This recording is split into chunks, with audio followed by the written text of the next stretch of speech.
What's something you wish your parents had never told you? I remember the exact moment my dad told me I was the reason they stayed together. I was 8, sitting at our old kitchen table, the smell of burnt toast still hanging in the air because I insisted on making my own breakfast. I thought it was a compliment at first sign of how much I mattered. A few years later, in the dead silence of a night only broken by the rhythmic ticking of the clock, I started to understand the weight of those words. Every fight, every slammed door, and silent dinner seemed to point fingers at me. I wrestled with it for years. The guilt was a constant knot in my stomach, especially as I saw friends with parents who genuinely loved each other. I wondered if they'd be happier apart. I wondered if I'd cease to exist if that kind of magic wasn't holding them together. Then one night, as I lay pretending to be asleep, I overheard my mom on the phone whispering about how everything was for us, meaning my sister and me. Not some profound love story, but a sacrifice for something that should have felt beautiful. A knot twisted ever tighter that night.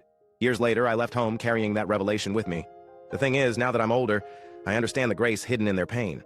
They chose a difficult love to offer stability, and I can't decide if it was selfless or misguided. Part of me wonders what kind of person I'd be if they'd just split. I might have had a different version of happiness. But another part of me still clings to the fact that I kept them together somehow, even if it was a burden nobody should bear.